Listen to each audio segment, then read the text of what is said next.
नमस्कार, आप देख रहे हैं भास्कर समाचार और वक्त हो चला है दिन भर की 10 बड़ी खबरों का। बागपत के राष्ट्रीय वंदना चौक पर ट्रैफिक पुलिस की चेकिंग के दौरान एक काली स्विफ्ट कार पकड़ी गई, जिसकी हाई सिक्योरिटी नंबर प्लेट की जगह ठेकेदार लिखा हुआ था। पुलिस ने वाहन की तलाशी के बाद मोटर व्हीकल एक्ट में 25,000 का चालान किया है। इसी दौरान पटाखे छोड़ रही 2 बुलेट बाइकों को भी पुलिस ने रोककर 20,000 रुपए से अधिक का चालान काटा है।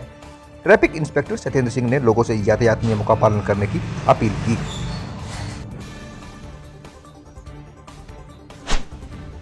बड़ौद के बिनौली रोड स्थित नई मंडी में बैंक द्वारा सील की गई एक मकान में सोमवार दोपहर अचानक आग लग गई। आग की लपटें उठती ही आसपास अफरा तफरी मच गई। सूचना पर दमकल की 2 गाड़ियां मौके पर पहुंची और करीब 1 घंटे की मशक्कत के बाद आग पर काबू पाया। मकान में रखा लाखों का सामान जलकर राख हो गया। आग का कारण स्पष्ट नहीं हो सका।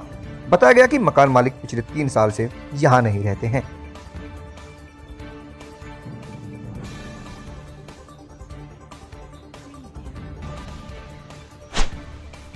बामनोली निवासी रालोद कार्यकर्ता विशु तोमर हत्याकांड को लेकर परिजन और रालोद नेता सोमवार को दिल्ली में रालोद अध्यक्ष जयंत चौधरी से मिलने पहुंचे।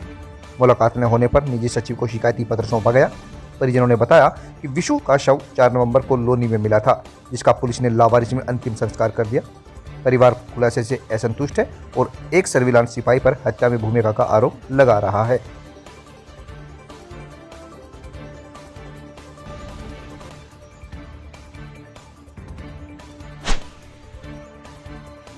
दिल्ली देहरादून ग्रीन कॉरिडोर का अहम हिस्सा अक्षरधाम से खेकड़ा तक बीती रात ट्रायल रन में शुरू कर दिया गया। मार्ग खुलते ही बागपत व शामली के लोगों में खुशी की लहर दौड़ गई। इस रोड से दिल्ली अब मात्र 20 मिनट में पहुंचा जा सकेगा, जिससे रोजाना आने जाने वालों को बड़ी सुविधा मिलेगी। कारोबारी, छात्र और कर्मचारी इसे विकास के नए अवसरों के रूप में देख रहे हैं।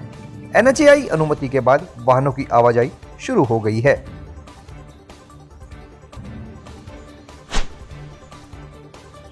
कलेक्ट्रेट में सोमवार को रालोद पदाधिकारियों ने नगर पालिका अध्यक्ष एडवोकेट राजुद्दीन को पद से हटाए जाने के विरोध में प्रदर्शन किया।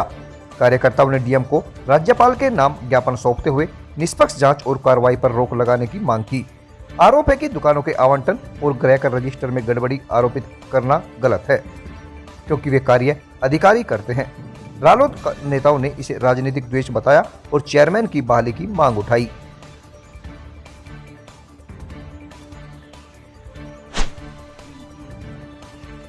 बड़ौद के बावली रोड स्थित शमशान घाट पर सोमवार को नगर पालिका अध्यक्ष बबीता तोमर ने आधुनिक सीएनजी शवगृह का शिलान्यास किया।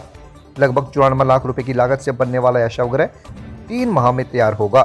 सीएनजी तकनीक से दाह संस्कार होने पर लकड़ी की जरूरत खत्म होगी और प्रदूषण में भारी कमी आएगी। निर्माण कार्य BMB इंटरप्राइजेज करेगा और 6 माह प्रशिक्षण के बाद इसे नगर पालिका को हैंडओवर किया जाएगा। इसे प्रदेश का पहला आधुनिक शवगृह बताया जा रहा है। खेकड़ा कस्बे में शाकाहारी बिरयानी में मांस जैसा टुकड़ा मिलने पर हंगामा हो गया। सुनेडा गांव की एक छात्रा ने ठेले से बिरयानी खरीदी थी, जिसमें मांस जैसा पीस निकलते ही वह कोतवाली पहुंच गई। पुलिस ने बिरयानी विक्रेता को हिरासत में लेकर सैंपल कब्जे में लिया है। छात्रों ने कठोर कार्रवाई की मांग की। ठेले पर शाकाहारी बिरयानी का बोर्ड लगा होने से स्थानीय सनातनी लोग इसे बड़ी संख्या में खरीदते हैं। जांच रिपोर्ट के बाद ही तथ्य स्पष्ट हो पाएंगे।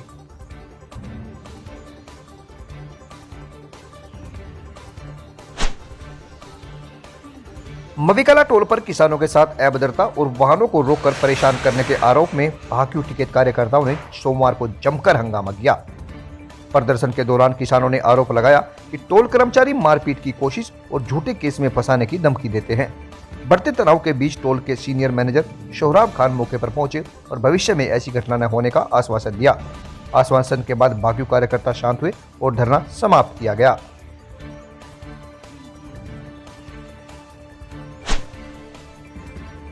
दहा गांव में सस्ते गल्ले की दुकान की जांच में भारी अनियमितता पकड़ में आई है। पूर्ति विभाग की टीम ने दुकान को सील खोलकर स्टॉक चेक किया, जिसमें 45.37 क्विंटल गेहूं और 56.92 क्विंटल चावल कम मिले। राशन डीलर कोई संतोषजनक जवाब नहीं दे सका। पूर्ति निरीक्षक ने 2 गठ थाने पर मुकदमा दर्ज कराने के लिए तहरीर दी है। बताया गया कि 14 नवंबर को जिला पूर्ति अधिकारी की अचानक जांच में दुकान बंद मिली थी और डीलर मौके से गायब था।